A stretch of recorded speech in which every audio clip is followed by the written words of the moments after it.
Hello everyone, আসসালামু আলাইকুম। সবাই কেমন আছেন? প্রতিদিনের মতো আজকে একটা সুন্দর একটা ভিডিও নিয়ে আপনাদের মাঝে উপস্থিত হলাম। আজকে মেইন টপিক হচ্ছে, আপনারা ভিডিও দেখে বুঝতে পারতেছেন কি টপিক।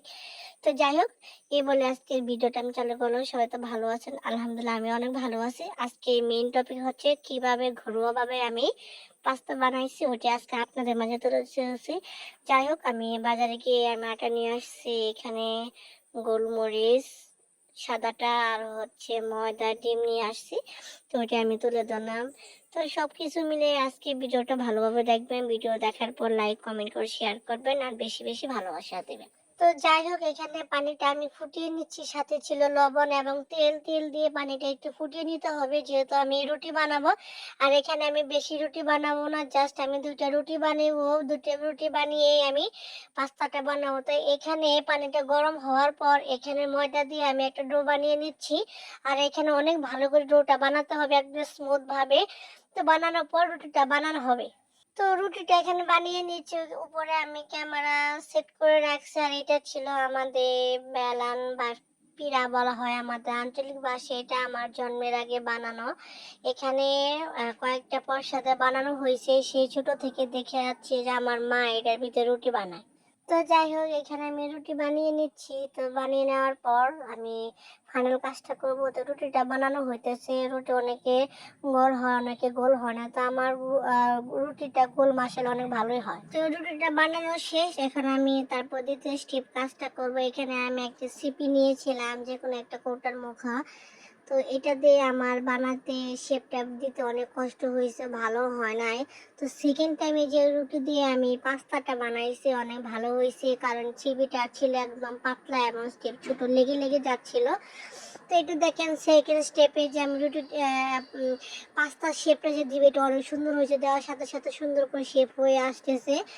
তো সেটা দিয়ে আমি রুটির পাস্তাটা বানাইছি। তো আপনারা চাইলে ঠিক এভাবে পাস্তা বানায় খেতে পারেন, আমার কাছে অনেক ভালো লাগছে। তো এরপর আমি সুন্দর করে পাস্তা শেপগুলো করে নিচ্ছি। অনেক ধৈর্য সহকারে পাস্তাগুলো বানাতে হয় এবং রুটির শেপগুলো করতে হয়। তো ফার্স্ট টাইম হিসেবে মাশাআল্লাহ অনেক ভালোই হয়েছে। তারপরে আমি হাত দিয়ে 2টা পাস্তার মডেল করছি কাঁটা চামচ দিয়ে। আপনারাও চাইলে ঠিক সেভাবে করতে পারেন। তো একটা কথা বলবো, আমার পেজ এবং ইউটিউব চ্যানেলটা সবাই একটু সাবস্ক্রাইব করবেন, কারণ আমি চাই আপনাদের ভালোবাসা। আর একটা কথা বলবো কি, পেজ এবং ইউটিউব চ্যানেল শুধু সেই ক্ষেত্রে না, যে কোনো কাজ করতে গেলে অবশ্যই আমাদের ধৈর্য ধরতে হবে। ধৈর্য না ধরলে আমরা কখনো সফল হতে পারবো না। আর যেহেতু আমরা ইউটিউব চ্যানেল নিয়ে বা পেজ নিয়ে কাজ করতেছি, এটা আমাদের সময় লাগবে, কারণ একদিনে কেউ বড় হতে পারবো না। এখান থেকে আমরা একদিনে কেউ কখনো সফল হতে পারবো না। তো দেখেন, কথা বলতে বলতে আমি আমার কাজও করতেছি। কি সুন্দর করে একটা পাস্তা ডিজাইন করে ফেললাম। তো এইভাবে সবগুলা পাস্তা ডিজাইন করা হয়েছে। এর ফাঁকে ফাঁকে আবার হাত দিয়েও আবার ডিজাইন করতেছি। হাতের ডিজাইনটা আমি আপনাদের মাঝে তুলে ধরতেছি। তো যে যেমন করে পারেন আপনারা সেভাবে শেপ করে নিয়ে পাস্তাগুলা বানিয়ে ফেলতে পারেন। তো যাই হোক, এখানে পাস্তা শেপ বানানো হইতেছে। আর মাঝে মাঝে কিছু কথাও বলতেছি, এটা আপনারা কিছু মনে করবেন না, মনে করার নয়। তো আলহামদুলিল্লাহ এখানে সবগুলা পাস্তা বানানো শেষ। এখানে বাকি স্টেপগুলো আমি আপনাদের মাঝে তুলে ধরবো। ধৈর্য সহকারে ভিডিওটা লাস্ট পর্যন্ত দেখে যাবেন এবং ভালো ফাইনালটাও দেখতে পারবেন। তো এখানে আমি পানি ফুটিয়ে নিচ্ছি, কারণ ফুটন্ত পানির ভিতরে আমি পাস্তাটা দিয়ে দেবো, কারণ পাস্তাটা আমাকে এখন সিদ্ধ করতে হবে। আর এখানে দেখেন পানিটা কিভাবে পুরো ফুটে উঠেছে। এর ভিতরে আমি পাস্তাটা দিয়ে দিব। আর যেহেতু কারেন্টে চুলে রান্না করতেছি, একটু সমস্যা হয়। তো এখানে আমি আস্তে আস্তে সবগুলো পাস্তা দিয়ে দিচ্ছি। এখানে ফুটন্ত পানির ভিতরে আপনি 2 থেকে 3 মিনিট পাস্তাটা সিদ্ধ করে নেবেন। আর পাস্তা সিদ্ধ হওয়ার পর আপনার অটোমেটিকলি এটা ফুলে উঠবে। মানে যত, এটা অবশ্যই ছোটো করে বানালে পরে অনেক ভালো হয়। আমি একটু মিডিয়াম সাইজে করছি, এই জন্য পাস্তার শেপটা অনেক বড় হয়ে গেছে। তো এখন আমি আবার চুলার পাওয়ারটা বাড়াই দিছি। বাড়াই দেওয়ার পর একটু দেখবো যে পাস্তাটা ফুটন্ত হয়েছে কিনা। তো তার ভিতরে আমি একটু হলুদের গুঁড়া দিয়েছি, যেন কালারটা অনেক সুন্দর হয়, কারণ সাদা সাদা কালারটা আমার কাছে একদম ভালো লাগে না।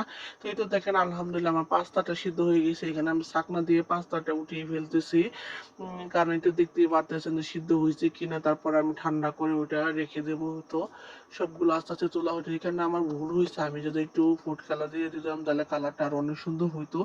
দেখতে অনেক ভালো লাগতো। তো যাই হোক, হলুদটা দিচ্ছি, কালারটা তেমন বেশি খারাপ হয় নাই, আমার কাছে অনেক ভালোই লাগছে।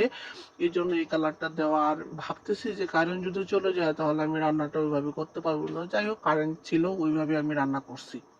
এখন আমি হোয়াইট সসটা বানিয়ে নিব। তাই প্যানে আমি এখানে তেল দিয়ে করতেছি, যেহেতু বাটার নাই। তো তেলটা গরম হওয়ার পর এখানে আমি একটু অপেক্ষা করব, তেলটা গরম হতে ততটুকু সময় লাগে। তো এখানে আমি ময়দা দিয়ে দিলাম, ময়দাটা আমাকে ভেজে নিতে হবে। আর যেহেতু এখানে তেল দিয়ে দিয়েছি, ভেজে নেওয়ার পর আমাকে অপেক্ষা করতে হবে। এখানে আসলে খুবই সমস্যা ছিল রান্না করতে সেদিন। তো ময়দার পরিমাণটা একটু বেশি দিছি, বেশি না, খুবই সীমিত আকারে, যেহেতু পাস্তা বেশি তো সেভাবে আমাকে হোয়াইট সসটা বানাতে হয়েছে। তো এখানে একটু অনেক পাওয়ার কমিয়ে দিয়ে ময়দাটা ভাজতে হবে। একটু লালটে লালটে কালার হয়েছে, যাক সমস্যা নাই, তো কোনো সমস্যা হয় না। আমি সাইডে নামিয়ে রাখছিলাম। তো বাকিটা আমি এখানে দুধ দিয়ে দিব। তো দুধ দিয়েছি, এখানে গোলমরিচ দিয়েছি, তারপর চিলি সস দিয়েছি, একটু সামান্য পরিমাণ লবণ নিয়ে এটা আমাকে একটু নাড়াচাড়া করতে হবে। বেশি টাইট টাইট করা যাবে না, মিডিয়াম রাখতে রাখতে হবে। তো আমার হোয়াইট সস হয়ে গেছে আলহামদুলিল্লাহ। তো এইভাবে আপনারা চাইলে হোয়াইট সসটা বানাতে পারেন একদম ঘরোয়াভাবে। এখানে কোনো মেডিসিন দেওয়া নাই, এটা স্বাস্থ্যকর একটা খাবার। চাইলে আপনারা এইভাবে হোয়াইট সসটা বানাতে পারেন। তো যাই হোক, এখানে হোয়াইট সসটা বানানোর পর এখানে আমি ফাইনাল পাস্তাটা রান্না করবো। তো ডিমটা আমি ভেজে নিয়েছি। এখানে আপনারা চাইলে চিকেন দিয়ে রান্না করতে পারেন, যেহেতু আমার চিকেন না, এখানে আমি ডিম দিয়ে রান্না করছি। তো পেঁয়াজটা সুন্দর করে ভেজে নিয়েছি, কাঁচামরিচ দিয়ে দিলাম, সাথে একটু লবণ দিব, তারপরে একটু অনেক কিছু দিয়ে নাড়াচাড়া করে নিব। যেহেতু এইখানে দেখেন একটু সস দিলাম, সয়া সস দিছি, তারপর একটু লবণ দিয়েছি, একটু অন্য একটা মশলা দিয়ে নাড়াচাড়া করতেছি। নাড়াচাড়া করার পর আমি এই যে হোয়াইট সস দিয়ে একটু নাড়াচাড়া, বেশি করে আমার টাইম লাগে না এটা রান্না করতে। তো এই তো দেখেন ফাইনাল আমার পাস্তা, ঘরোয়া পাস্তা আলহামদুলিল্লাহ অনেক ভালো হয়েছে, খেতেও মাসাল্লাহ অনেক ভালো হয়েছিল। আপনারা দোয়া করবেন এরকম ভিডিও যেন আপনাদের মাঝে তুলতে পারি। আর বেশি বেশি আমাদের পেজ, আমার ইউটিউব চ্যানেলে একটু সাপোর্ট দেবেন, সাবস্ক্রাইব করবেন। সবার জন্য অনেক ভালোবাসা এবং দোয়া রইল। সবাই ভালো থাকবেন। আসসালামু আলাইকুম, টাটা, আল্লাহ হাফেজ।